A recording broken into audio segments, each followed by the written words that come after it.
మంచిది. మరి ఈ సమయంలో పరిశుద్ధ గ్రంథంలో నుండి మనం ఎప్పుడూ చదువుకునే లేఖన భాగాన్ని చదువుకొని ముందుకు సాగుదాం. ప్రకటన గ్రంథము 4వ అధ్యాయము మొదటి నుండి కొన్ని మాటలు చదువుకుందాం. ప్రకటన గ్రంథము 4వ అధ్యాయము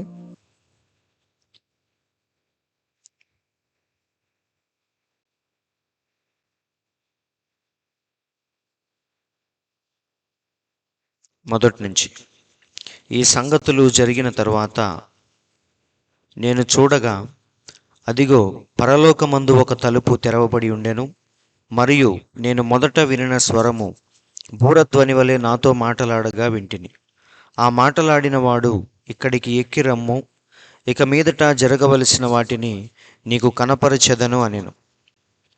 వెంటనే నేను ఆత్మవశుడనైతిని.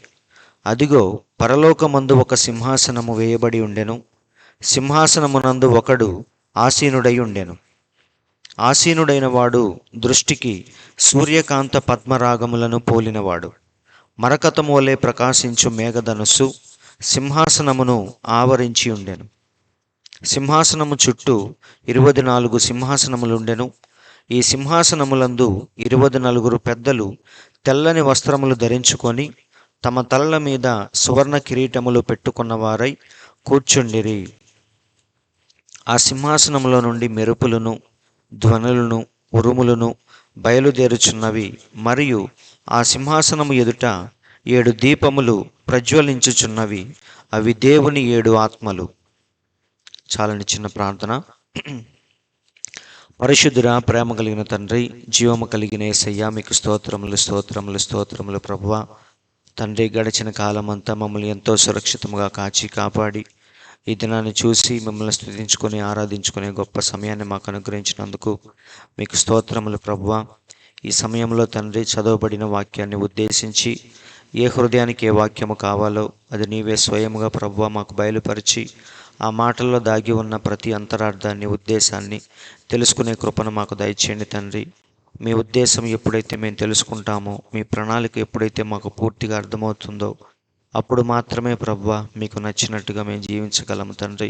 కాబట్టి ఆ విధముగా మరి మీ యొక్క మాటల్ని అర్థం చేసుకుంటూ దేవా, మా యొక్క జీవితాన్ని క్రమక్రమంగా మార్చుకుంటూ మీరు అనుకున్న స్వారూప్యంలోనికి మార్చబడే కృపను మాకు దయచేయమని, వినే ప్రతి ఒక్కరిని మీ యొక్క ఆత్మ స్వాధీనంలోకి తీసుకొని మాతో ప్రభువా వ్యక్తిగతముగా మాట్లాడి ఈ మాటలు నా జీవితాన్ని, మా జీవితాన్ని సరిచేయాలని, మార్చాలని మేము కోరుకుంటుండగా మాకు తప్పకుండా సహాయం చేయమని, మమ్మల్ని అందరినీ మీ యొక్క ఆత్మవశంలోనికి తీసుకోమని మా ప్రభువైన యేసుక్రీస్తు అను శ్రేష్టమైన మీ నామములో ప్రార్థించి అడుగుచున్నాము తండ్రి.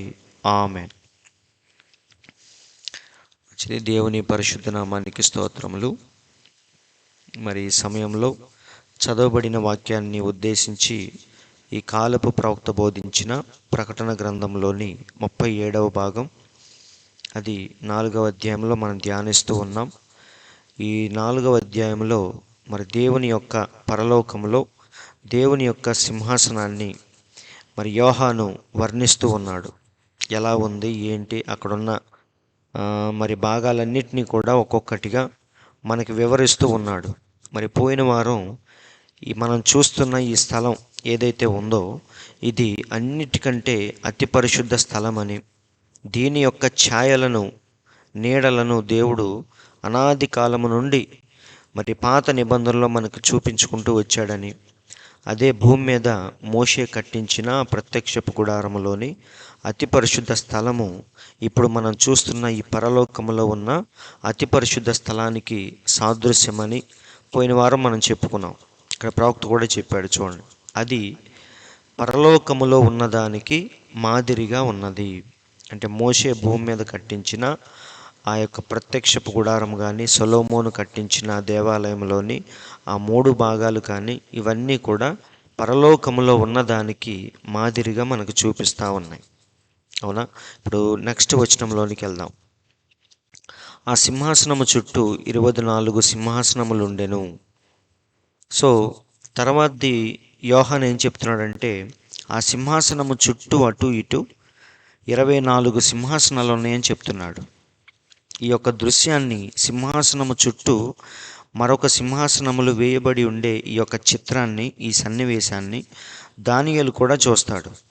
దానియేలు చూసినప్పుడు కూడా అక్కడ అనేకమైన కొన్ని సింహాసనాలు వేయబడి ఉండటం చూస్తున్నాడు ఆయన. ఒకసారి చూద్దాం. దానియేలు 7వ అధ్యాయము 9వ వచనం.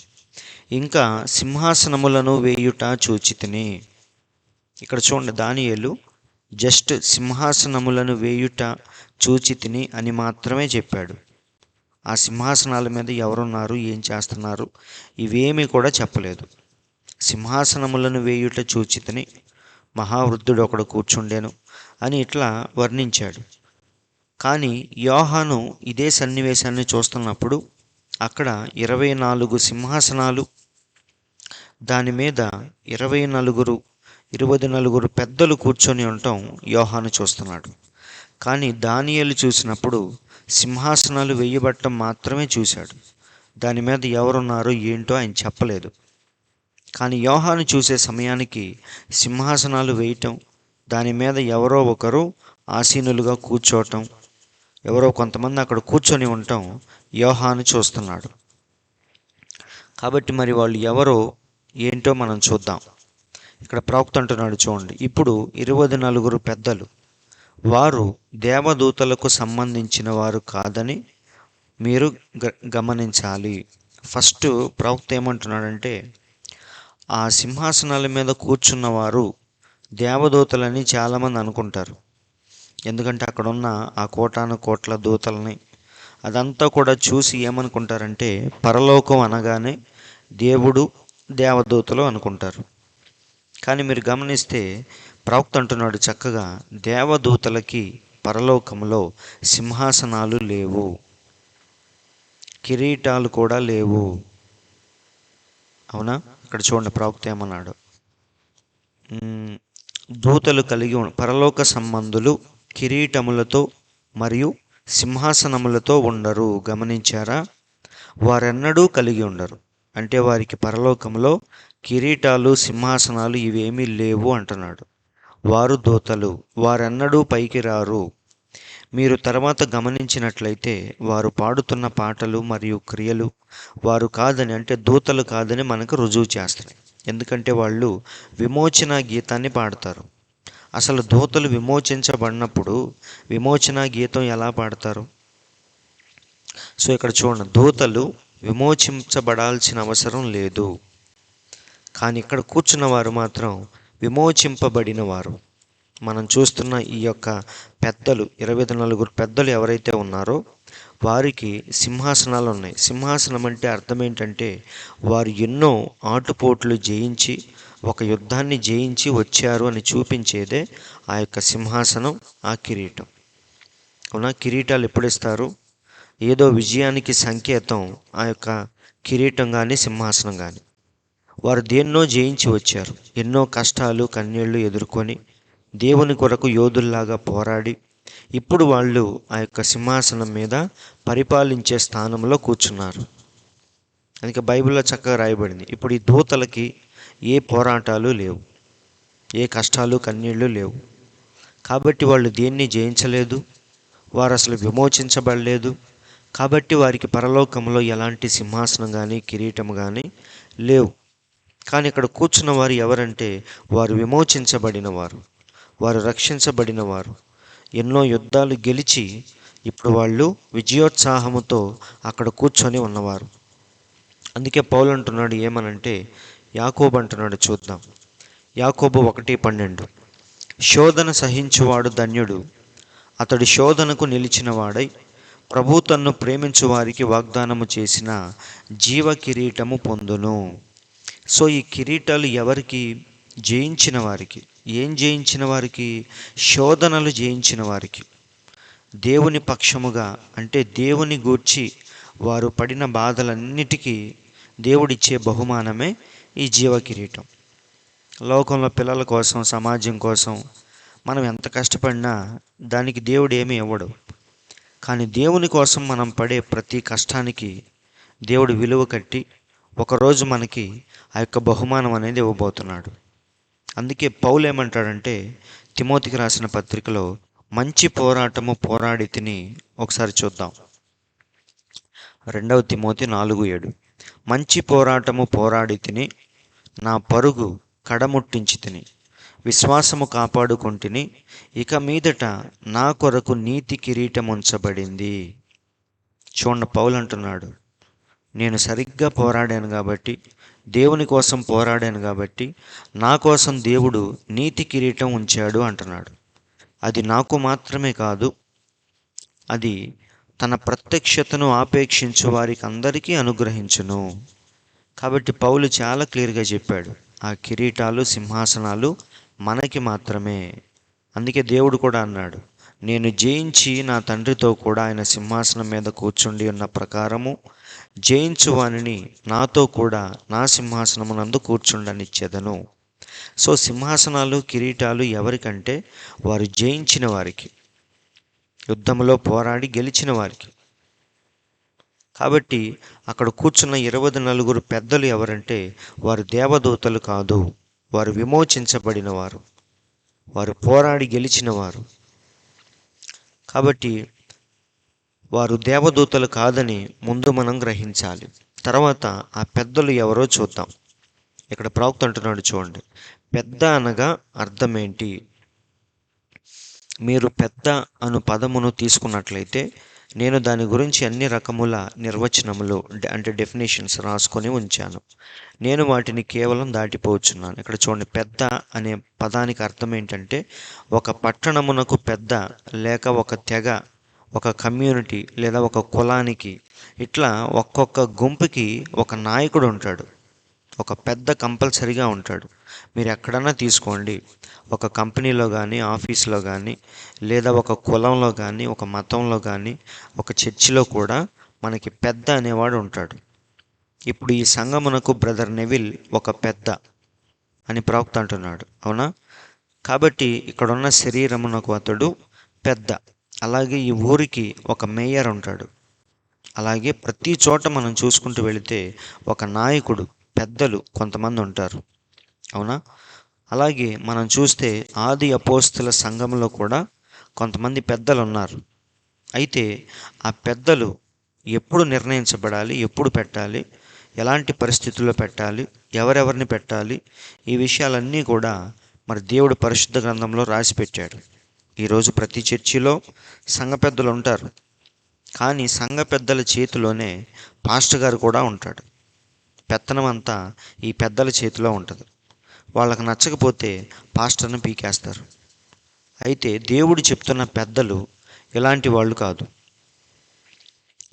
మనం చూద్దాం, ఆది అపోస్తులు ఎలాంటి పరిస్థితుల్లో పెట్టారో చూద్దాం.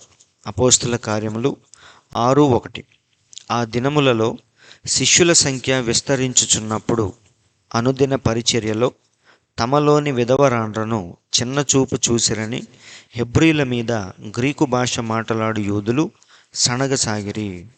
అక్కడ ఏం జరుగుతుందంటే, ఈ భోజనాలు పెట్టే దగ్గర, కొన్ని వ్యవహారాలు చేసే దగ్గర విధవరాండ్రను కొంచెం పక్కన పెట్టడం గమనించారు. అప్పుడు వాళ్ళు ఏం చేశారంటే సణుక్కోవటం, గొనుక్కోవటం, తిట్టుకోవటం ఇవన్నీ చేస్తున్నారు. అప్పుడు 12 అపోస్తులు ఏం చేశారంటే శిష్యులందరినీ తమ యొద్దకు పిలిచి, చూడండి, మేము దేవుని వాక్యము బోధించుట మాని ఆహారము పంచిపెట్టుట యుక్తము కాదు. దేవుడు మాకంటూ ఒక పని అప్పచెప్పాడు. ఏంటది? ప్రజలకు వాక్యం చెప్పటం, ప్రార్థనలో ఉండటం, ఇవన్నీ మా పని. అయితే ఈ పని మానేసి మేము భోజనాలు పెట్టుకుంటా కూర్చోలేము. కాబట్టి మీరు ఏం చేస్తారంటే, కాబట్టి సహోదరులారా, ఆత్మతోనూ జ్ఞానముతోనూ, ఎవరితో? దీంతో ఆత్మతో జ్ఞానముతో నిండుకొని మంచి పేరు పొందిన 7 మనుష్యులను మీలో ఏర్పరచుకొనుడి. కాబట్టి ఇక్కడ అపోస్తులు ఎలా నిర్ణయిస్తున్నారంటే, ఎవరు నిర్ణయించాలి? సంఘమే నిర్ణయించాలి. సంఘం అంటే ఎవరు? సంఘానికి వచ్చే ప్రతి ఒక్కడు కాదు. ప్రవక్త అంటున్నాడు, సంఘస్థులు నిజంగా ఎవరంటే వాళ్ళు రెగ్యులర్గా వస్తూ దశంభాగాలు కరెక్ట్గా చెల్లిస్తూ సంఘం పట్ల బాధ్యతగా సేవ చేస్తూ అన్ని విషయాల్లో పాల్గొనేవారే సంఘస్థుల కిందకు వస్తారు. అప్పుడప్పుడు వచ్చి చూసి వెళ్ళిపోయేవాళ్ళు, బాప్తీసం తీసుకోకుండా అలా వచ్చి వెళ్ళిపోయేవాళ్ళు, వీళ్ళు కాదు సంఘస్థులు. నిజంగా బాధ్యతగా ఎవరైతే క్రమం తప్పకుండా వస్తున్నారో వారు సంఘం కిందకు వస్తారు. ఇప్పుడు అలాంటి వాళ్ళు నిర్ణయించాలి, ఎన్నుకోవాలి. ఎలాంటి వాళ్ళని సంఘ పెద్దలుగా పెట్టాలని వాళ్ళు నిర్ణయించాలి. అయితే వాళ్ళు కూడా ప్రార్థనా పూర్వకముగానే ఎన్నుకోవాలి. వాళ్ళకి ఎవరు ఫేవర్గా ఉంటారో, వాళ్ళ మాట ఎవరైతే అంటారో అట్లా అనుకొని కాదు నిర్ణయించాల్సింది. పరిశుద్ధాత్మ ద్వారా, ఆత్మ నడిపింపు ద్వారా ఎవరైతే ఉంటారో ప్రార్థన చేసి ప్రార్థనా పూర్వకంగా అలాంటి వాళ్ళను ఎన్నుకోవాలి. అది కూడా ఎప్పుడు, ఇక్కడ చూడండి, వాళ్ళు ఎప్పుడు పెట్టారు? శిష్యుల సంఖ్య విస్తరించినప్పుడు. మరి అన్నీ వాళ్ళు మేనేజ్ చేయలేరు కాబట్టి పెద్దలను నియమించారు. అవునా? కాబట్టి అలాగే ఎలాంటి వ్యక్తుల్ని ఎన్నుకోవాలి? ఎలాంటి వ్యక్తుల్ని? ఇక్కడ చూడండి, ఆత్మతోనూ జ్ఞానముతోనూ నిండుకొని మంచి పేరు సంపాదించిన వాళ్ళు. అవునా? ఆత్మతో అంటే మరి ఎప్పుడు సొంత అభిప్రాయాన్ని ఎప్పుడు వెల్లడి చేయకుండా ప్రార్థనా పూర్వకముగా నిర్ణయాలు తీసుకోవటమే ఆత్మతో నడుచుకోవటం. అవునా? జ్ఞానంతో అంటే ఏంటి? తెలివితేటలతో కాదు, సమయోచితమైన ఆలోచన, జ్ఞానముతో. మన దేవుడు చెప్పాడు, మీ సంభాషణ ఎప్పుడు కూడా ఉప్పులాగా, ఉప్పు వేసినట్టు ఉండాలి అంటాడు. అంటే మన మాటలు ఎదుటివాడికి శ్రేయస్కరంగా, లేదా ఒకవేళ గొడవ జరిగితే గొడవ ఆపే విధంగా అట్లా ఉండాలి. కానీ మన తెలివితేటలు చూపించి ఎప్పుడు కూడా ప్రవర్తించకూడదు. సో ఇలా ఆత్మతో జ్ఞానముతో మంచి పేరు అంటే సాక్ష్యము కలిగి ఎవరైతే ఉంటారో వారిని సంఘం ఎన్నుకోవాలి అని మన ప్రవక్త చెప్పాడు. ఇలా ప్రతి చోట మనకి కొంతమంది పెద్దలు ప్రతి చోట ఉంటారు. అంటే వాళ్ళు నాయకులు, ముందుండి నడిపించేవారు, అన్నిటినీ, వ్యవహారాలన్నిటినీ చూసుకునేవాళ్ళు. కాబట్టి ఇలా ప్రతి చోట ఉంటారు. పరలోకంలో కూడా 24 పెద్దలు కూడా ఉన్నారు. అలాగే యోహాన్ అంటున్నాడు, ఈ 24 పెద్దలు ఎవరో మన ప్రవక్త చెప్తున్నాడు. చూడండి, ఒక వరుసలో కూర్చున్న 12 మంది ఎవరంటే 12 గోత్రకర్తలు. ఒక వరుసలో కూర్చున్న 12 మంది. ఇంకొక పక్క కూర్చున్న 12 మంది ఎవరంటే వారు ఆది అపోస్తులు, 12 మంది శిష్యులు. అవునా? కాబట్టి ఒక పక్కేమో 12 మంది గోత్రకర్తలు కూర్చుంటే ఇంకొక పక్క 12 సింహాసనాల మీద శిష్యులు కూర్చొని ఉన్నారు. సో ఈ గోత్రకర్తలు దేనికి సాదృశ్యం అంటే మరి విమోచించబడిన ఇశ్రాయేలీలందరికీ సాదృశ్యం ఈ గోత్రకర్తలు. ఈ శిష్యులు ఎవరికి సాదృశ్యం అంటే అన్యులకి, అంటే మనకి, సంఘానికి సాదృశ్యం. విమోచించబడిన 12 మంది యొక్క అన్యుల వధువుకి సాదృశ్యం, సంఘానికి సాదృశ్యం ఈ 12 మంది శిష్యులు. సో ఇశ్రాయేలీలు అనగా పాత నిబంధన, అన్యుల సంఘం అనగా క్రొత్త నిబంధన. సో వీళ్ళందరికీ సాదృశ్యముగానే దేవుడు ఒక పక్క 12 మంది గోత్రకర్తలను, మరొక పక్క 12 మంది శిష్యుల్ని ఆయన కలిగి ఉన్నాడు. అవునా? సో ఎందుకు పెద్దలు అన్నారంటే పరలోకములో పెద్దలంటే మామూలు విషయం కాదు. అవునా? భూమి మీద కులానికి పెద్ద అయితేనే ఆయనకి మనం మర్యాదలు చేస్తాం. ఇక్కడ పరలోకములోనే పెద్దలు కాబట్టి మరి వీళ్ళని దేవుడు చాలా ఎక్కువగా హెచ్చించాడు. మనం చూస్తే ప్రకటన గ్రంథంలో ఒక పరిశుద్ధమైన పట్టణం, నూతనమైన యెరూషలేం పరిశుద్ధ పట్టణం మనకు కనపడింది. ఆ పట్టణానికంట 12 గుమ్మాలు ఉన్నాయంట. ఎన్ని గుమ్మాలు? 12 గుమ్మాలు ఉన్నాయి. అలాగే ఆ ప్రాకారానికి 12 పునాదులు కూడా ఉన్నాయి. సో ఈ పరిశుద్ధ పట్టణానికి 12 పునాదులు ఉన్నాయి, 12 ద్వారాలు అంటే డోర్స్ కూడా ఉన్నాయి. ఒకసారి చూద్దాం, ప్రకటన గ్రంథం 21:12.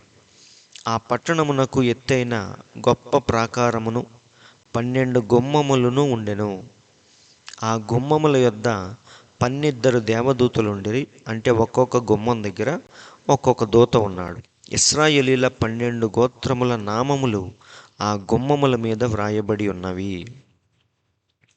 సో చూడండి, దేవుడు ఆ పరిశుద్ధ పట్టణానికి ఉన్న 12 గుమ్మాలు అంటే 3, 3, 3, 3 4 పక్కల 3, 3 గుమ్మాల కింద దేవుడు అట్లా ఆ పరిశుద్ధమైన పట్టణాన్ని డిజైన్ చేశాడు. అక్కడ ఒక్కొక్క గుమ్మానికి ఏం పేరుందంట? 12 గోత్రముల నామములు ఆ గుమ్మముల మీద వ్రాయబడి ఉండెను. కాబట్టి చూడండి, దేవుడు ఈ 24 సింహాసనాలని, అక్కడ కూర్చున్న వారిని, పెద్దల్ని ఎంతలా హెచ్చించాడో ఇక్కడ మనకు తెలుస్తుంది. 13వ వచనం. తూర్పు వైపున 3 గుమ్మములు, ఉత్తరపు వైపున 3 గుమ్మములు, దక్షిణపు వైపున 3 గుమ్మములు, పశ్చిమ వైపున 3 గుమ్మములు. ఇట్లా 3 చొప్పున 4 పక్కల దేవుడు ఈ యొక్క గుమ్మాలు పెట్టి ఒక్కొక్క గుమ్మం దగ్గర ఒక్కొక్క గోత్రకర్త నామాన్ని దేవుడు ఉంచాడు. అంటే వారిని అంతలా గొప్పగా హెచ్చించాడు మన దేవుడు. అలాగే ఆ పట్టణపు ప్రాకారము 12 పునాదులు గలది. 12 ద్వారాలను పెట్టాడు దేవుడు. అలాగే 12 పునాదులను కూడా పెట్టాడు. పునాది లేకపోతే ఏదైనా సరే నిలబడదు. అన్నిటికీ ఆధారం పునాది. కాబట్టి ఆ పట్టణపు ప్రాకారము 12 పునాదులతో కట్టబడింది. ఆ పునాదుల పైన గొర్రెపిల్ల యొక్క 12 అపోస్తుల 12 పేర్లు కనబడుచున్నవి. చూడండి, దేవుడు ఎంత హెచ్చించాడు అపోస్తుల్ని. ఆయన పక్కన ఉన్న 12 మంది శిష్యుల్ని దేవుడు ఎంత గొప్పగా హెచ్చించాడో చూడండి. మీరు అనుకోవచ్చు, ఆయన పక్కన 11 మందే కదా, 12 మంది కాదు కదా అని. అయితే వాళ్ళు మరి చీట్లు వేసి ఆ 12వ స్థానాన్ని భర్తీ చేశారు. మనందరికీ తెలుసు ఆ విషయం, యూదా చనిపోయిన తర్వాత. కాబట్టి మరి పక్కన ఉన్న శిష్యులకి వారు సమస్తము భూమి మీద అమ్ముకొని మరి అన్నిటి కూడా త్యాగం చేసి యేసయ్య పక్కన తిరిగారు. వారికి కూడా కుటుంబాలు, భార్య, పిల్లలు అందరూ ఉన్నారు.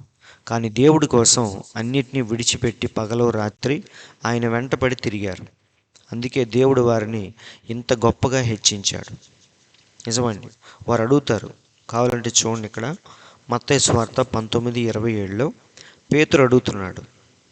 పేతురు, ఇదిగో మేము సమస్తము విడిచిపెట్టి నిన్ను వెంబడించితిమి గనుక మాకేమి దొరుకునని ఆయన్ని అడిగారు. పేతురుకు డౌట్ వచ్చింది, మేమన్నీ వదిలేసి ఈయన పక్కన తిరుగుతున్నాం కదా, మాకేం దొరికిద్ది అని. అప్పుడు దేవుడు ఏమన్నాడంటే, ఈ భూమి మీద మీకంటూ నేను ఏమీ ఇవ్వను, కానీ మీరు చనిపోయిన తర్వాత మీకోసం ఒక ఉన్నతమైన బహుమానాన్ని దాచిపెట్టానని దేవుడు చెప్తాడు. ఇక్కడ చూడండి 28లో, యేసు వారితో ఇట్లా నేను, ప్రపంచ పునర్జన్మమునందు మనుష్య కుమారుడు తన మహిమగల సింహాసనం మీద ఆసీనుడై ఉండినప్పుడు నన్ను వెంబడించిన మీరు కూడా 12 సింహాసనముల మీద ఆసీనులై ఇశ్రాయేలు 12 గోత్రముల వారికి తీర్పు తీర్చుదురు. కాబట్టి ఇక్కడ దేవుడు ఆ 24 సింహాసనాల గురించి మాట్లాడుతున్నాడు. వారికి ఒక్కొక్కరికి ఒక్కొక్క సింహాసనాన్ని దేవుడు దాచిపెట్టాడు. కాబట్టి మనం చేసే ప్రయాస, కష్టము ఎన్నడూ కూడా వృధాగా పోదు. వారు కష్టపడిన దానికి దేవుడు ఏం దాచిపెట్టాడు? ఒక ఉన్నతమైన బహుమానాన్ని దాచిపెట్టాడు. అందుకే పౌలు అంటున్నాడు, మంచి పోరాటము పోరాడి తిని నా కొరకు దేవుడు నీతి కిరీటం ఉంచాడు. అవునా? ఇంకో చోట కూడా అంటాడు, ఏమని? రేపు మనం పొందబోయే మహిమ ఎదుట ఇప్పటి కాలపు శ్రమలు ఎన్న తగినవి కాదు అని. నిజమే, దేవుడు మనకిచ్చే బహుమానం ముందు ఇవన్నీ కూడా ఎన్న తగినవి కాదు. అదే చెప్తున్నాడు, ప్రపంచ పునర్జన్మమునందు మనుష్య కుమారుడు సింహాసనం మీద కూర్చొని ఉన్నప్పుడు మీరు కూడా 12 సింహాసనాల మీద ఆసీనులై అందరికీ తీర్పు తీరుస్తారు. సో కాబట్టి మన దేవుడు ఎప్పుడు కూడా మనం చేసిన కష్టాన్ని మరిచిపోయే దేవుడు కాదు. మన కోసం దేవుడు ఏదో దాచిపెట్టాడు విలువైనది. అవునా? కాబట్టి ఒకరోజు ఖచ్చితంగా మన దేవుని యొక్క రాజ్యం ఈ భూమి మీద స్థాపించబడిద్ది. అప్పుడు దేవుడు మనం చేసిన దానికి ప్రతిదానికి తగిన ప్రతిఫలం దేవుడు మనకి ఇవ్వబోతున్నాడు. ఆ బహుమానాన్ని, జీవ కిరీటాన్ని దేవుడు ప్రతి ఒక్కరికి ఇవ్వబోతున్నాడు. కాబట్టి ఆ రాజ్యాన్ని మనం దృష్టిలో పెట్టుకొని మనం ఈ లోకంలో ప్రయాసపడాలి, పోరాడాలి. ఇప్పుడు మనకి ఈ శ్రమలన్నీ కూడా నొప్పిగా అనిపించవచ్చు, బాధాకరంగా అనిపించవచ్చు. కానీ ఒకరోజు మన దేవుని యొక్క రాజ్యం స్థాపించబడిన రోజు మనకి దేవుడు ఆ యొక్క పరిపాలించే విభాగంలో మనకి దేవుడు ఒక్కొక్కరికి ఒక్కొక్క సింహాసనాన్ని ఇవ్వబోతున్నాడు. ఆయన పక్కనే ఉండి ఈ ప్రపంచాన్ని మనం ఏలబోతున్నాం. అలాంటి స్థానాన్ని దేవుడు మనకి ఇవ్వబోతున్నాడు. కాబట్టి ఇప్పటి కాలపు శ్రమలు ఆ మహిమ ఎదుట ఎన్న తగినవి కాదు. కాబట్టి మనం చూస్తే పరిశుద్ధ గ్రంథంలో దావీదు పక్కన 3 బలాఢ్యులు చాలామంది ఉన్నారు. వాళ్ళల్లో ప్రాముఖ్యమైన ఈ ముగ్గురు అన్నమాట. ఎవరంటే వీళ్ళు, మొదటిది యాషాబాను, రెండవది ఎలియాజరు, మూడవది షమ్మా. ఈ ముగ్గురు మరి దావీదు పక్కనున్న ఆ చిన్న సైన్యములో ఈ ముగ్గురు మెయిన్ అన్నమాట, బలాఢ్యులు, వీరులు. ఎలాంటి వీరులు అంటే ఒక్కొక్కడు మరి చేతిలో ఉన్న ఈటెలతో కొన్ని వందల మందిని చంపగలిగిన వీరులు అన్నమాట వీళ్ళెప్పుడు కూడా దావీదును అంటిపెట్టుకొని జీవించేవాళ్ళు. దావీదు ఒకానొక సమయంలో తన యొక్క ఆ బెత్లెహేముని, తన రాజ్యాన్ని విడిచిపెట్టి కొండల్లో అడవుల్లో పారిపోవాల్సిన పరిస్థితి వచ్చింది. తన రాజ్యానికి దూరంగా మరి పారిపోవాల్సిన, తలదాల్చుకోవాల్సిన పరిస్థితి వచ్చింది. అప్పుడు కూడా ఈ ముగ్గురు ఎప్పుడు కూడా దావీదుని విడిచిపెట్టలేదు. ఆయన అట్టి పెట్టుకొని జీవించేవాళ్ళు.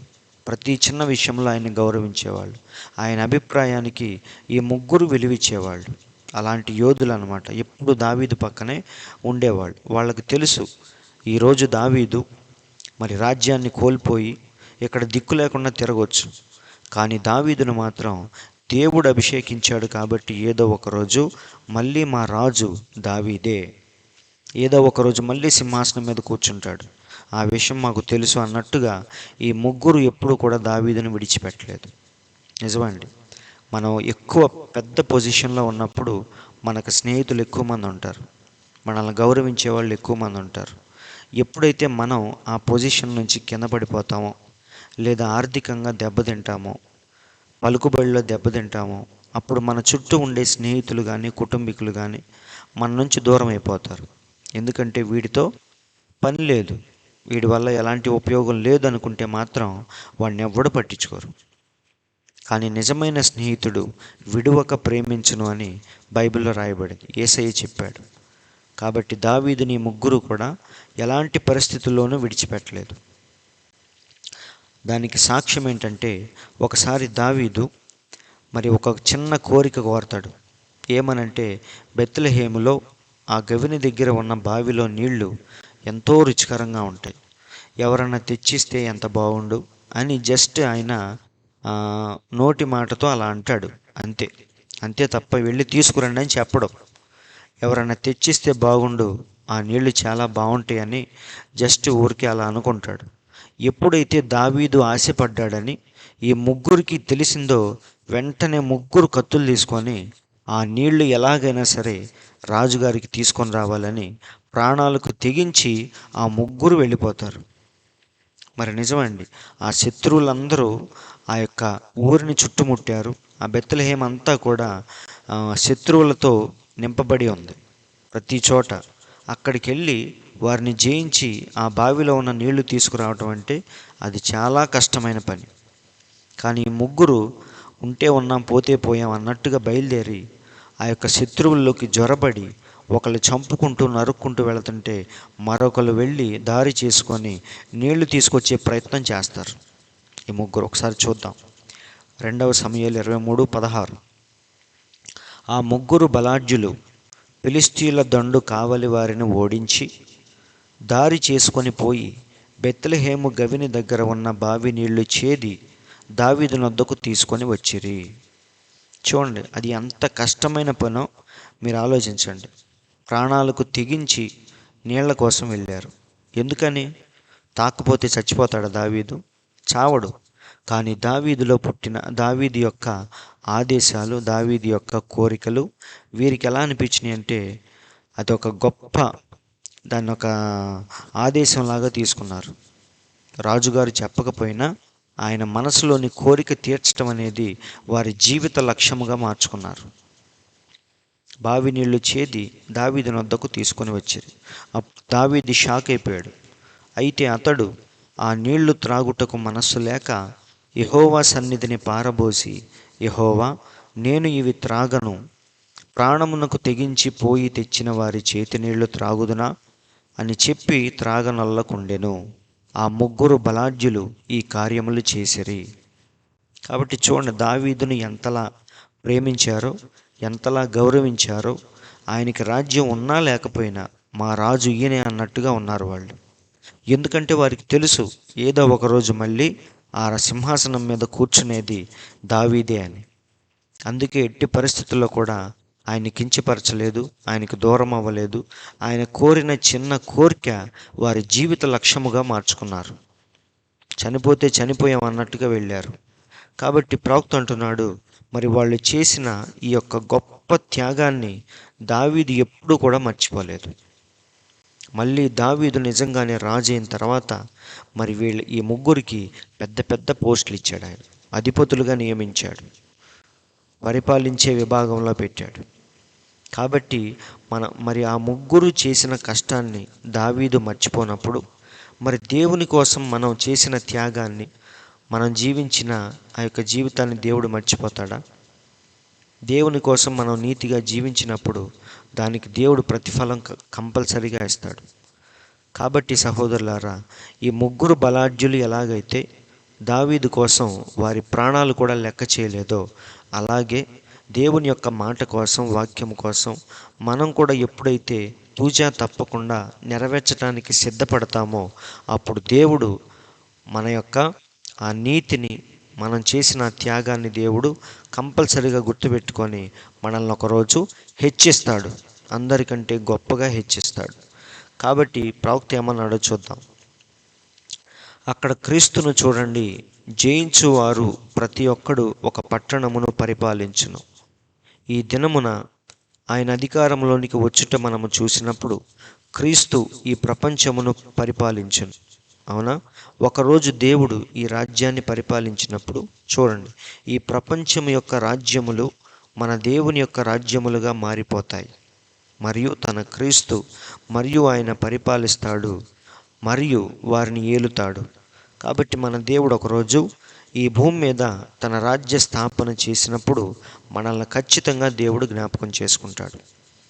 సిలువలో దొంగే దేవుణ్ణి ఏమంటాడు? యేసు, నీ చిత్తమైతే నీ రాజ్యములో నన్ను జ్ఞాపకం చేసుకో అంటాడు. అప్పుడు దేవుడు ఏమన్నాడు? నేడు నీవు నాతో కూడా పరదైసులో ఉందువు అన్నాడు. చూడండి ఎంత గొప్ప మాట. కాబట్టి సహోదరులారా, మన యొక్క కష్టాన్ని దేవుడు ఎప్పుడు కూడా మర్చిపోయే దేవుడు కాదు. చూడండి, అందుకే ప్రవక్త అంటున్నాడు, ఒకవేళ నేను వ్యత్యాసముగా ఉండాలని ఆయన కోరుకుంటే వ్యత్యాసముగా ప్రవర్తిస్తాను. నిజమే, క్రైస్తవ్యం అనేది వ్యత్యాసముగా ఉండాల్సిన మతం, అది మార్గం. అది క్రైస్తవ్యం అంటే అందరూ ఇటు వెళుతుంటే ఈ క్రైస్తవ్యం ఒక్కటే ఇటు వెళ్ళే మార్గం. అది వ్యత్యాసముగా ఉండాల్సిన మార్గం అది. అందుకే ప్రవక్త అంటున్నాడు, ఒకవేళ నేను నిజంగా వ్యత్యాసముగా ఉండాలని ఆయన కోరుకుంటే వ్యత్యాసముగానే ఉంటాను నేను.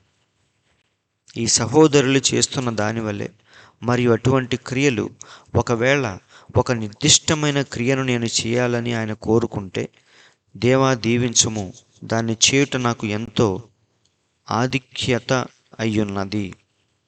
చూడండి, సో ఈ ప్రపంచం ఎలా అనుకున్నా సరే దేవునికి నచ్చినట్టుగానే నేను జీవిస్తాను అంటున్నాడు. అది వ్యత్యాసముగా ఉండాలంటే నేను ఉంటాను, ఒక వెర్రివాడుగా మారాలి అంటే మారిపోతాను. ఎందుకంటే నాకు దేవుణ్ణి ఇంప్రెస్ చేయటమే ఇంపార్టెంట్, ఈ లోకాన్ని కాదు అని ప్రవక్త అంటున్నాడు. సో ఫైనల్గా ఏమంటున్నాడంటే, ఈ పెద్దవి అంటే ఈ యొక్క భవనాలు, మనం సంపాదించుకున్న ఆస్తిపాస్తులు, డబ్బు, మనం చేసే పాపాలు, వ్యామోహాలు, ఇవన్నీ కూడా అందమైన స్త్రీలు మరియు పురుషులు వారి శరీరం కోసం తయారు చేసుకునే, కష్టపడి చేసే ఈ యొక్క పనులు, వారి శరీరాన్ని అందంగా ఉంచుకోవటం కోసం వాళ్ళు చేసే ప్రయత్నాలు, ఇవన్నీ కూడా ఒకరోజు వారిని నరకంలోనికి తీసుకెళ్ళే కుట్ర ఉన్నది అంటున్నాడు. మనుషుల యొక్క ప్రయాస దేనికోసమంటే ఒకరోజు వారిని నరకంలోనికి తీసుకెళ్ళటానికే దెయ్యం ఇలా చేస్తుంది అంటున్నాడు. అవునా? వారు లేచిన దగ్గర నుంచి మరి శరీరాన్ని అందంగా ఉంచుకోవటం కోసం, మరి సినిమా హీరోలు కానీ ఎవరైనా సరే వాళ్ళు ఎంతో కష్టపడి శరీరాన్ని, అందాన్ని కాపాడుకుంటూ ఉంటారు. ఎంతో కష్టపడి కొంతమంది డబ్బులు సంపాదిస్తూ ఉంటారు. ఎంతో కష్టపడి కొంతమంది పేరు ప్రఖ్యాతులు సంపాదిస్తూ ఉంటారు. కొంతమంది అయితే వ్యామోహంలో, వ్యభిచారంలో, పాపములో మునిగి తేలుతూ ఉంటారు. ఇవన్నీ కూడా దేనికోసం అంటే ఒకరోజు మనల్ని నరకంలోనికి తీసుకెళ్ళటానికి దెయ్యం పన్నిన కుట్రే ఇదంతా కూడా అంటున్నాడు. అవునా? కాబట్టి అందులో నుంచి మనం ఏమవ్వాలి? బయటకు వచ్చి దేవుడు ఏదైతే చెప్పాడో ఆ జీవితాన్ని మనం ప్రాక్టీస్ చేయాలి, మనం ప్రయత్నించాలి అంటున్నాడు. కాబట్టి ఇక్కడ మనం చూసిన ఈ యొక్క 24 పెద్దలు సింహాసనాల మీద కూర్చున్నారు, కిరీటాలు పెట్టుకున్నారు. ఇంకోటి ఏంటంటే తెల్లని వస్త్రములు ధరించారు. ఈ తెల్లని వస్త్రములు దేనికి ప్రవక్త అంటున్నాడు చూడండి, పరిశుద్ధుల నీతి క్రియలైన తెల్లని వస్త్రములను ఆ పెద్దలు ధరించుకొని ఉన్నారు. సో వాళ్ళు ఏం ధరించారంట? తెల్లని వస్త్రములు. ఆ తెల్లని వస్త్రములు దేనికి సాదృశ్యం? పరిశుద్ధుల నీతి క్రియలు. అవునా? తెలుపు అనగా నీతి క్రియలు. మరియు ఎందుకనగా వారు ధరించుకున్న వస్త్రములు వారు యాజకుల లేక న్యాయాధిపతుల ఎవరో తెలియచేస్తున్నాయి. తెల్లని వస్త్రములు యాజకులు, న్యాయాధిపతులు, ప్రవక్తలు మొదలైన వారు.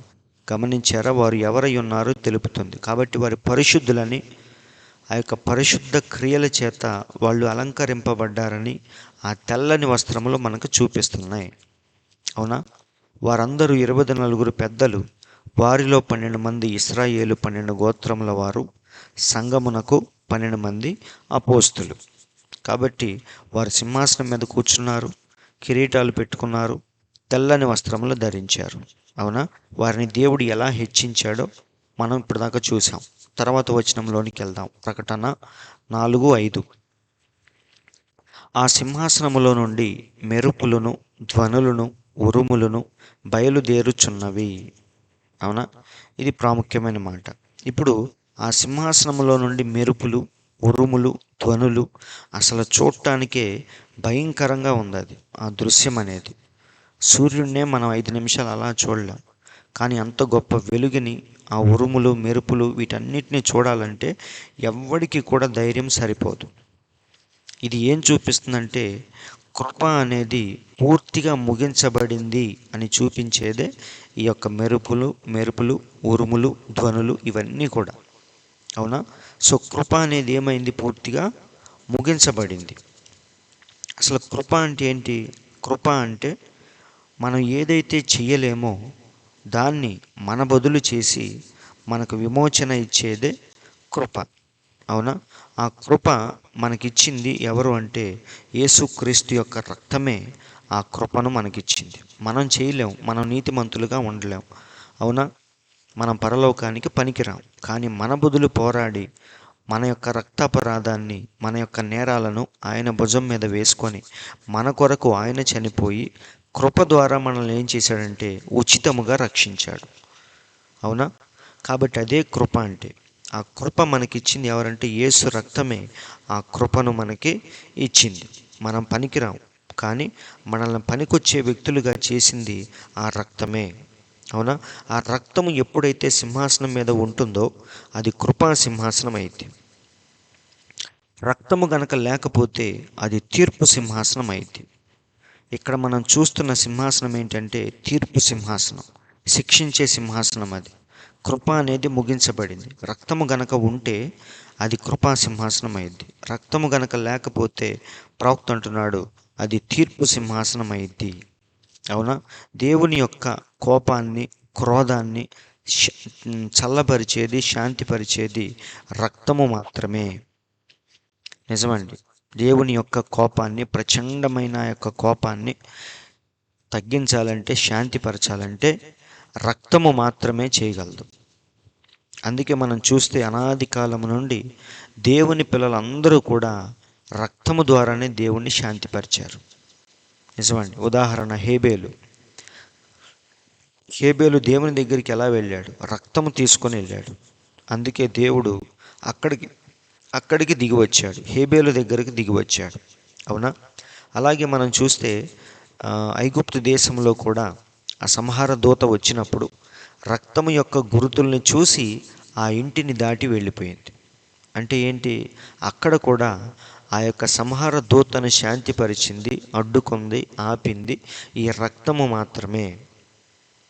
రక్తము లేకపోతే ఆ యొక్క సంహార దూత ఎంతో కిరాతకంగా లోపలికి వెళ్ళి మగపిల్లలందరినీ చంపుకుంటూ, అదే జ్యేష్ఠ పుత్రులందరినీ కూడా చంపుకుంటూ వెళ్ళిపోయింది. ఫస్ట్ పుట్టిన సంతానాన్ని చంపుకుంటూ వెళ్ళిపోయింది. కానీ ఎప్పుడైతే రక్తాన్ని చూసిందో ఆ ఇంటిని దాటుకొని వెళ్ళిపోయింది. కాబట్టి దేవుని యొక్క కోపాగ్నిని చల్లార్చేది రక్తమే. కాబట్టి ఇలా మనం చూసుకుంటూ వెళితే ప్రతి చోట మరి ఆ యొక్క జంతువుల రక్తం, వాటినే మరి ఆ రక్తమే దేవుణ్ణి శాంతిపరిచినప్పుడు మరి పరిశుద్ధమైన రక్తం దేవుణ్ణి ఇంకెంత శాంతిపరిచిద్ది. మన ప్రవక్త అంటున్నాడు, మన మీద ఉన్న కోపాన్ని, ఉగ్రతను కలువరి శిలువలో దేవుడు ఏం చేశాడంటే తన రక్తముతో దాన్ని తుడిచివేసి దేవుని యొక్క ఉగ్రత నుండి మనల్ని రక్షించాడు. కాబట్టి రక్తం అనేది దేవుణ్ణి శాంతిపరిచే ఒకే ఒక్క సాధనం ఆ యొక్క రక్తం. రక్తము లేకపోతే అక్కడ మిగిలేది ఏంటంటే తీర్పు మాత్రమే. నిజమండి. మీరు చూడండి, ఇక్కడ ఆదాము అవ్వలు తప్పు చేసినప్పుడు వారు ఆకుల్ని చుట్టుకున్నారు, కానీ అక్కడ ఆకులు అనేవి వారి సిగ్గును పూర్తిగా కప్పలేకపోయినాయి. అప్పుడు దేవుడు దిగివచ్చి ఏం చేశాడంటే ఒక జంతువును చంపి రక్తసిక్తమై ఉన్న ఆ యొక్క చర్మాన్ని తీసి వారికి చర్మపు చొక్కాయలను తొడిగాడు. కాబట్టి రక్తము లేకుండా అక్కడ మన పాపాలు పూర్తిగా కప్పిపుచ్చేది రక్తం మాత్రమే. రక్తము లేకపోతే మన పాపాలు ఖచ్చితంగా కనపడతాయి. అందుకే వీరు ఆకులు చుట్టుకొని వారి యొక్క సిగ్గును కప్పుకోవాలని చూశారు, కానీ అది జరగలేదు. అప్పుడు దేవుడు వచ్చి ఒక జంతువును చంపి ఆ రక్తాన్ని ఒలికించి ఆ చర్మాన్ని తీసి వారికి కప్పాడు. అప్పుడు సిగ్గు పూర్తిగా కప్పబడింది. కాబట్టి రక్తమే ఎప్పుడు కూడా మన యొక్క పాపాలని పూర్తిగా కప్పిపెట్టేది, కనపడకుండా చేసేది రక్తము మాత్రమే.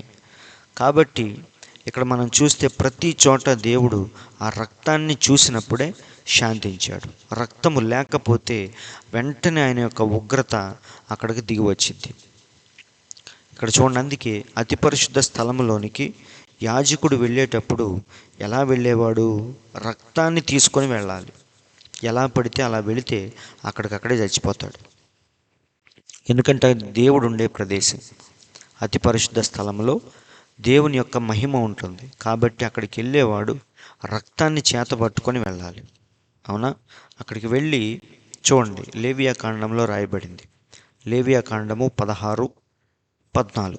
అప్పుడు అతడు ఆ కోడె రక్తములో కొంచెము తీసుకొని తూర్పు పక్కన కరుణాపీఠము మీద తన వేలితో ప్రోక్షించి కరుణాపీఠము ఎదుట తన వేలితో ఆ రక్తములో కొంచెము 7 మార్లు ప్రోక్షింపవలెను. చూడండి, చాలా చక్కగా ఉంది. అతి పరిశుద్ధ స్థలములోనికి ప్రధాన యాజకుడు వెళ్ళినప్పుడు ఎలా ఆ యొక్క రక్తముతో దేవుణ్ణి శాంతిపరచాలో ఇక్కడ చెప్తున్నాడు. అప్పుడు అతడు కోడె రక్తములో జంతువుల రక్తాన్ని తీసుకుని వెళ్ళి ఎక్కడ ప్రోక్షించాలి? చూడండి, తూర్పు పక్కనే ఎందుకు ప్రోక్షించాలి? కొంచెము తీసుకొని తూర్పు ప్రక్కను కరుణాపీఠము మీద, అంటే అది ఎక్కడ ఉంది? తూర్పు పక్కన ఉంది. ఈ తూర్పు దేన్ని చూపిస్తుందంటే సూర్యుడిని మనకు తూర్పు అనగానే ఏం గుర్తొచ్చిద్ది? సూర్యుడు మనకి గుర్తొస్తాడు. అవునా? ఎందుకంటే సూర్యుడు తూర్పు వైపున ఉదయిస్తాడు. తూర్పున ఉదయించే సూర్యునికి మరి ఈ సూర్యుడు దేనికి సాదృశ్యం అంటే నీతి సూర్యుడైన మన దేవునికి ఈ సూర్యుడు సాదృశ్యం. నిజమండి. సూర్యుడు ఎలాగైతే తూర్పున ఉదయిస్తాడో మరి మన దేవుడు సూర్యునికి సాదృశ్యం. కాబట్టి తూర్పు వైపునే ఆ యొక్క కరుణాపీఠాన్ని ఉంచమని చెప్పాడు. ఆ రక్తాన్ని కూడా ఆ తూర్పు వైపున కరుణాపీఠం దగ్గరే దాన్ని ఒలికించాలని చెప్పాడు. మన యేసయ్య భూమి మీద పుట్టినప్పుడు కూడా 3 జ్ఞానులు వచ్చారు. వారు ఎవరు? తూర్పు దేశపు జ్ఞానులు. అవునా? తూర్పు దేశాల నుంచే ఆ 3 జ్ఞానులు వచ్చారు. కాబట్టి మన దేవుడు తూర్పున ఉదయించే సూర్యునికి ఆయన చక్కని సాదృశ్యం. ఈ సూర్యుడు మన దేవునికి చక్కని సాదృశ్యం. కాబట్టి అలాగే రేపు మన దేవుడు మరి రాకడ జరిగేటప్పుడు ఎలా జరిగిద్దో కూడా మన దేవుడు చెప్పాడు. ఒకసారి చూద్దాం. మత్తయి సువార్త 24:27. చూడండి, మెరుపు తూర్పున పుట్టి పడమటి వరకు ఎలాగు కనబడునో అలాగే మనుష్య కుమారుని రాకడయు ఉండును. ఎంత చక్కగా చెప్పాడో చూడండి. ఆయన పోల్చుకుంటున్నాడు దేంతో? తూర్పున ఉదయించే సూర్యునితో. ఆ యొక్క మెరుపు తూర్పున పుట్టి పడమటి వరకు ఎలా వ్యాపించిద్దో దేవుని యొక్క రాకడ కూడా అలాగే తూర్పు వైపు నుంచి వస్తుంది అని చెప్పాడు. అందుకే మన ప్రవక్త చక్కగా చెప్తున్నాడు, మన చర్చి కూడా తూర్పు ముఖంగా ఉండాలి. విశ్వాసులు ఎప్పుడు కూడా తూర్పు వైపుగా కూర్చోవాలి. ఎందుకంటే తూర్పున ఉన్న సూర్యుడిలాగా మన దేవుణ్ణి మనం అలా సూర్యోదయమున మన దేవుడు అలాగే ఒకరోజు వస్తాడు అని ఎదురు చూసేదే ఆ తూర్పు వైపుగా కూర్చోవటం. అవునా? అందుకే ఇక్కడ పర్టికులర్గా ఎక్కడ రక్తాన్ని ప్రోక్షించాలి, ఎక్కడికి తీసుకెళ్ళాలంటే తూర్పు వైపున ఉన్న ఆ కరుణాపీఠం దగ్గరికి ఆ యొక్క రక్తముతో వెళ్ళాలి. అవునా? అలా వెళ్ళి ఎక్కడ ప్రోక్షించాలి, ఎన్నిసార్లు ప్రోక్షించాలి చూడండి, 7 మార్లు ప్రోక్షించాలి.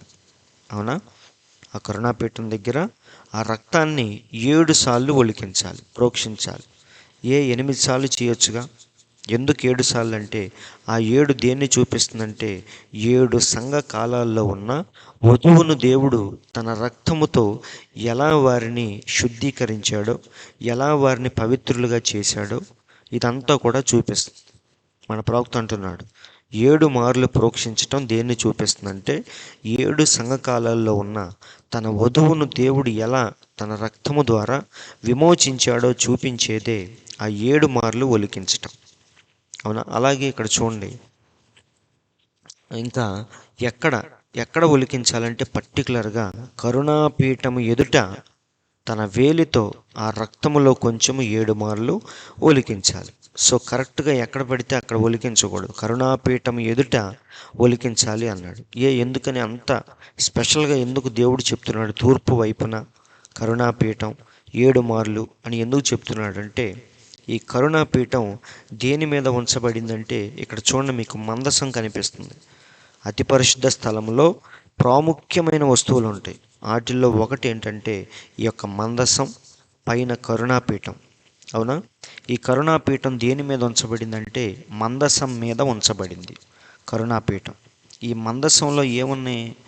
దేవుని యొక్క రాతి పలకలు, 10 ఆజ్ఞలు, ఆ ఆజ్ఞలు చెక్కబడిన ఆ శాసనములు కలిగిన పలకలు ఈ మందసంలో ఉంచబడింది. అంటే ధర్మశాస్త్రం అనేది ఉంచబడింది. అందరూ ఆలకిస్తున్నారు. ధర్మశాస్త్రం అనేది ఆ మందసంలో ఉంచబడింది. ఆ మందసం మీద కరుణాపీఠం ఉంది. అందుకే ఆ రక్తాన్ని అక్కడ 7 సార్లు ఒలికించాలి. ఎందుకంటే లోపల ఏముంది? ధర్మశాస్త్రం ఉంది. ధర్మశాస్త్రం ఏం పుట్టించిద్దంటే ఉగ్రతను పుట్టించిద్ది అని పౌలు చెప్తున్నాడు. చూడండి, రోమాపత్రిక 4:15. ఏలయనగా ధర్మశాస్త్రము ఉగ్రతను పుట్టించును, ధర్మశాస్త్రము లేని ఎడల అతిక్రమమును లేకపోవును. కాబట్టి ధర్మశాస్త్రం అనేది ఏం పుట్టించిద్ది? ఉగ్రతను పుట్టించిద్ది. అందుకే రక్తముతో అక్కడ ఒక శాంతిపరిచే కార్యక్రమం అది.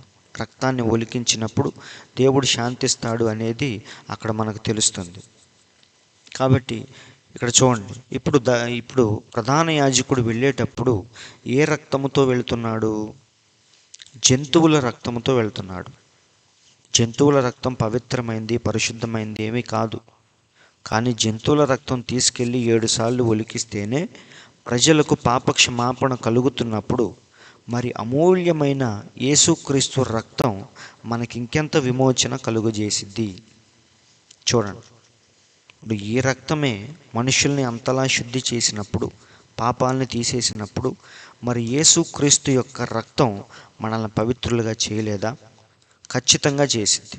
అవునా? అందుకే ఆ రక్తాన్ని మనకు ఆపాదించుకోవాలంటే, క్రీస్తు రక్తాన్ని మనకు ఆపాదించుకోవాలంటే మనం ఖచ్చితంగా ఆయన నామాన్ని ధరించాలి. యేసు క్రీస్తు నామాన్ని ఎప్పుడైతే మనం ధరిస్తామో ఆ రక్తం మనకు ఆపాదించబడిద్ది. మన పాపాలని ఆ రక్తం శుద్ధి చేసిద్ది. అందుకే పేతురు అంటున్నాడు, బల్లగుద్ది చెప్తున్నాడు పేతురు, అపోస్తల కార్యములు 2:38 చెప్తున్నాడు, మీరు మారు మనసు పొంది పాపక్షమాపణ నిమిత్తము ప్రతివాడు యేసుక్రీస్తు నామమున బాప్తీసం పొందుడి, అప్పుడు మీరు పరిశుద్ధాత్మన వరమును పొందుదురు. చాలా క్లియర్గా ఉంది, కన్ఫ్యూషన్ ఏమీ లేదు. కానీ ఈరోజు పాస్టర్లు చాలామంది మత్తయి సువార్తలో రాయబడిన వాక్యాన్ని చదివించి తండ్రి కుమార పరిశుద్ధాత్మ నామంలో బాప్తీసాలు ఇచ్చుకుంటా అర్థం పర్థం లేని ఆరాధన చేస్తున్నారు, అర్థం పర్థం లేని బాప్తీసాలు ఇస్తున్నారు. నిజమండి, అందులో అర్థం పర్థం లేదు. తండ్రి ఎవరో తెలియదు, ఒక నామం లేదు. కుమారుడు ఎవరో ఒక నామం లేదు. కానీ ఇక్కడ పేతురు చెప్తున్నాడు, యేసుక్రీస్తు నామములో బాప్తీసం పొందండి, యేసుక్రీస్తు నామమున బాప్తీసం పొందండి అని. ఇది వదిలేసి తండ్రి కుమార పరిశుద్ధాత్మ అనుకుంటూ తిరుగుతూ ఉంటారు చాలామంది. నిజమండి, యేసుక్రీస్తు నామాన్ని ఎప్పుడైతే నువ్వు ధరిస్తావో అప్పుడు మాత్రమే ఆయన రక్తం నిన్ను శుద్ధి చేసిద్ది, నీ పాపాలను కడిగిద్ది. నిజమండి, గలతీయులకు రాసిన పత్రికలో పౌలు అంటున్నాడు చూడండి, క్రీస్తులోనికి బాప్తీసం పొందిన మీరందరూ క్రీస్తును ధరించుకొని ఉన్నారు. అంటే క్రీస్తు యొక్క రక్తం మనకు ఆపాదించబడాలంటే, అప్లై అవ్వాలంటే, మన పాపాలని శుద్ధి చేయాలంటే మనం ముందు క్రీస్తును ధరించాలి. క్రీస్తుని ఎప్పుడు ధరిస్తాం? ఆయన నామంలో బాప్తీసం పొందినప్పుడు. ఇవేమీ చేయకుండా, యేసుక్రీస్తును మనం ధరించకుండా ఆయన రక్తం మనల్ని శుద్ధి చేయలేదు. మనం అనుకోవచ్చు బాప్తీసం తీసుకున్నాం, నా పాపాలను కడిగేసుకున్నా అని. కానీ నిజానికి వాక్యపరంగా చూస్తే ఆయన నామాన్ని నువ్వు ధరించకపోతే ఆ రక్తం అనేది నీకు అప్లై అవ్వదు.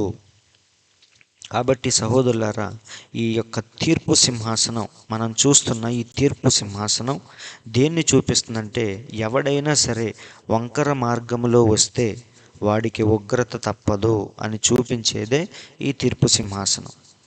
ఎవరైనా సరే, ఎంత గొప్పవారైనా సరే, దేవుడు విధించిన విధానంలో, దేవుడు నియమించిన విధానంలో రాకపోతే, ఆ విధముగా రక్షణ పొందకపోతే, ఆ విధముగా బాప్తీసం తీసుకోకపోతే, ఆ విధముగా వాడి యొక్క పాపాలు కడుక్కోకపోతే ఇక వాడికి మిగిలింది తీర్పే, కృప అనేది ఇక లేదు అని చూపించేదే ఈ యొక్క తీర్పు సింహాసనం. అందుకే అందులో నుంచి ఏమొస్తున్నాయి? ఉరుములు, మెరుపులు, ధ్వనులు. ఇవన్నీ దేనికి వస్తున్నాయి అంటే, ఇష్టం వచ్చినట్టుగా ఎవడన్నా వస్తే వాడికి తీర్పు తప్పదు, వాడు భస్మం అయిపోవటం ఖాయం అని చూపించేదే ఈ యొక్క తీర్పు సింహాసనం. దీని గురించి ఆల్రెడీ పాత నిబంధనలో కూడా మనం చూసాం. దేవుడు సీనాయి పర్వతం మీదకి దిగి వచ్చినప్పుడు ఇవే ఉరుములు, మెరుపులు, ధ్వనులు ఆ కొండ మీద కూడా మనం చూడగలం. అవునా? ప్రజలందరూ భయపడిపోయారు. చెప్పాలంటే మోషే సైతమే భయపడిపోయాడు ఆ సన్నివేశాన్ని చూడలేక. అది అంత భయంకరంగా ఉంది. నిజమండి, పౌలు అంటున్నాడు హెబ్రీలకు రాసిన పత్రిక 12:21 చూడండి, మరియు ఆ దర్శనం ఎంతో భయంకరముగా ఉన్నందున మోషే నేను మిక్కిలి భయపడి వణుకుచున్నానెను. మోషే సైతమే ఏమన్నాడంట? నేను మిక్కిలి భయపడి వణికిపోతున్నాను అన్నాడు. మోషే ఎవరు? నా ఇల్లంతట్లో నమ్మకస్తుడు, నన్ను ముఖాముఖిగా చూడగలిగిన ప్రవక్త అని దేవుడే సాక్ష్యం ఇచ్చాడు మోషే గురించి. అవునా? అలాంటి మోషేనే ఆ దర్శనాన్ని, ఆ సన్నివేశాన్ని చూడలేక గజగజ వణికిపోయాడంట. అంత నీతిమంతుడు, ప్రవక్త అయ్యుండి మోషేనే గజగజ వణికిపోతే మరి ఇష్టం వచ్చినట్టు పాపాలు చేస్తూ ఎలా పడితే అలా జీవించే మనం ఆ ఉగ్రతకు తట్టుకుంటామా? ఆ మెరుపులు, ధ్వనులు అవన్నీ విని తట్టుకోగలమా? ఆ ప్రదేశానికి వెళ్ళగలమా? బతికి మనం బయటపడగలమా అని ప్రవక్త అంటున్నాడు. నిజమే. అందుకే బైబిల్లో ఒక మాట రాయబడింది, చక్కని మాట, నీతిమంతుడే రక్షించబడుట దుర్లభమైతే. ఇక్కడ చూడండి, 1 పేతురు 4:18, మరియు నీతిమంతుడే రక్షింపబడుట దుర్లభమైతే భక్తిహీనుడు పాపియు ఎక్కడ నిలుతురు. ఎంత చక్కని మాట. అక్కడ మోషేనే తట్టుకోలేకపోయాడు ఆ సన్నివేశాన్ని చూసి. మరి ఒక సాధారణమైన మనిషి, ఒక పాపి ఎలా నిలబడతాడు? ఇక్కడ మనం చూస్తే నీతిమంతుడు రక్షించబడటమే అతి కష్టం. అటువంటిది మరి భక్తిని ఆడతా పాడతా చేసేవాళ్ళు, దేవుడంటే గౌరవం లేని వాళ్ళు, వాక్యాన్ని ప్రేమించిన వాళ్ళు, ఆత్మతో సత్యముతో ఆరాధించిన వాళ్ళు, వాళ్ళ జీవితాన్ని వాక్యము ద్వారా సరిచేసుకునే వాళ్ళు వీళ్ళందరూ కూడా మరి ఎలా రక్షించబడతారు అని దేవుడు అంటున్నాడు. కాబట్టి సహోదరులారా, మరి దేవుని యొద్దకు వెళ్ళే ప్రతి ఒక్కడు ముందు సీరియస్గా మరి దేవుడు ఏదైతే విధానాన్ని నియమించాడో దాని ప్రకారంగా వెళ్ళటానికి మనం అడుగు అడుగు జాగ్రత్తగా చూసుకుంటూ వెళ్ళాలి. ఆడుతూ పాడుతూ వెళ్ళేది కాదు భక్తి జీవితం అంటే. ఆడుతూ పాడుతూ వెళ్ళే వాళ్ళకు దేవుడు పరలోకం ఇవ్వడు. దేవుడు భూమి మీద ఉన్నప్పుడు ఆయన సైతమే చాలా జాగ్రత్తగా జీవించాడు. పౌలు కూడా అంటున్నాడు, దినదినము నేను చనిపోవచ్చున్నాను అని. కాబట్టి అలా ఎప్పుడైతే ముందు మనం సీరియస్గా తీసుకుంటామో ఆటోమేటిక్గా ఆ యొక్క మార్పు అనేది మనలో కనపడుతుంది. అసలు మనం తీసుకోవటమే సీరియస్గా తీసుకోకపోతే ఆటకాయతనంగా తీసుకుంటే అది ఎన్నడూ మన జీవితాన్ని మార్చలేదు. కాబట్టి నిజమైన నీతిమంతుడిగా మారదాం. అప్పుడే మనం రక్షించబడతాం. అవునా? భక్తిహీనుడు, పాపియు ఎక్కడ నిలుతురు? అసలు వాళ్ళకి ఛాన్స్ ఏది అంటున్నాడు. నీతిమంతులకే ఛాన్స్ లేకపోతే భక్తిహీనుడు ఎక్కడ ఉంటాడు? కాబట్టి మనం ఆ జాబితాలో ఉండటానికి ప్రయత్నిద్దాం. మరి తర్వాత భాగము ఏంటిదంటే, ఇది ఆ సింహాసనము ఎదుట 7 దీపములు ప్రజ్వలించుచున్నవి, అవి దేవుని 7 ఆత్మలు. ఈ 7 దీపాల గురించి మరి దేవుని చిత్తమైతే వచ్చే వారం మాట్లాడుకుందాం. మరి ఇప్పటి వరకు చెప్పింది అర్థమైందని నేను అనుకుంటున్నాను. సో మరి మిగతా భాగాన్ని వచ్చే వారం మనం కంటిన్యూ చేద్దాం. దేవుడి మాటలు దీవించును గాక. చిన్న ప్రార్థన చేసుకొని మనం ముగించుకుందాం.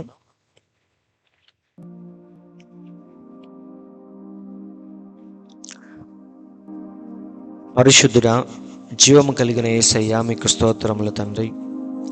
ప్రభువా, ఈ సమయంలో మమ్మల్ని ప్రేమించి తండ్రి కొద్ది నిమిషాలు మాతో మాట్లాడినందుకు స్తోత్రములు ప్రభువా. పరిస్థితులు ఎలా ఉన్నా సరే తండ్రి, మీ మాటలు విని వాటి ద్వారా ఎలా జీవించాలో, ఎలా సరిచేయబడాలో, ఎలా ఒక పరిపూర్ణమైన మానవుడిగా తీర్చిదిద్దబడాలో మాకు నేర్పిస్తున్నందుకు స్తోత్రములు తండ్రి. నిజమే ప్రభువా, ఈ లోకంలో డబ్బులు ఎలా సంపాదించాలో నువ్వు మాకు నేర్పించట్లేదు, కానీ ఎలా పేరు ప్రఖ్యాతులు సంపాదించాలో మాకు నేర్పించట్లేదు, కానీ ఒక పరిపూర్ణమైన మానవుడిగా ఎలా జీవించాలో, చనిపోయిన తర్వాత మీ రాజ్యానికి ఎలా చేరుకోవాలో మాకు నేర్పిస్తున్నందుకు స్తోత్రములు తండ్రి. ఆ విధముగా ప్రభువా, నువ్వు చెప్పిన ప్రతి మాటను, ప్రతి వాక్యాన్ని అపురూపముగా మేము భావించి ఎలా ప్రభువా జీవిస్తే మిమ్మల్ని మెప్పించగలము, ఎలా ప్రయాణిస్తే ఆ యొక్క చివరి గమ్యాన్ని, పరలోకాన్ని మేము చేరుకోగలము, ఇక్కడే మేము ఆలోచన కలిగి ఉండి ఆ విధముగా మా జీవితాన్ని సరిచేసుకునే కృపను దయచేయండి తండ్రి. వింటున్న ప్రతి ఒక్కరిని మీరు దీవించండి ప్రభువా. ఆ మాటలు నేరుగా వారి హృదయాన్ని తాకి వారి జీవితాన్ని మార్చే విధముగా ఉండాలని మేము కోరుకుంటుండగా మాకు సహాయం చేయండి తండ్రి. ఈ మాటలు వ్యర్థముగా ఈ చెవిలో నుంచి వెళ్ళి ఆ చెవిలో నుంచి బయటికి వెళ్ళిపోతే అది వేస్ట్ ప్రభువా. కాబట్టి నీ మాట ఎన్నడూ వ్యర్థముగా పోదు. కాబట్టి అది మా జీవితాన్ని, హృదయాన్ని, శరీరాన్ని అన్నిటినీ కూడా మార్చాలని మేము కోరుకుంటున్నాం ప్రభువా. దయతో మాకు సహాయం చేయమని, ఇంకా ప్రకటన గ్రంథంలోని ఒక్కొక్క విషయాన్ని తెలుసుకుంటూ ఉన్నప్పుడు మేమెంత ధన్యులమో, మా స్థానం ఏంటో, మేము ఎలా జీవించాలో అన్నీ కూడా ప్రభువా తెలుసుకొని ఆ విధముగా తండ్రి మీ ఎదుట ఒకరోజు నిందారహితముగా నిలబడే కృపను మాకు దయచేయమని, ఎత్తబడే గుంపులో మేము ఉండటానికి సహాయం దయచేయమని తండ్రి, ఉదయకాలపు దీవెనలతో మమ్మల్ని నింపమని మా ప్రభువైన యేసుక్రీస్తు అను ఎంతో శ్రేష్టమైన మీ నామములో ప్రార్థించి అడుగుచున్నాము తండ్రి. ఆమేన్. మన తండ్రి అయిన యేసుక్రీస్తు యొక్క దివ్యమైన కృపా సమాధానములు కూడి ఉన్న మనందరికీ, ఈ లోకంలోని పరిశుద్ధులందరికీ సదాకాలము తోడై నడిపించునుగాక.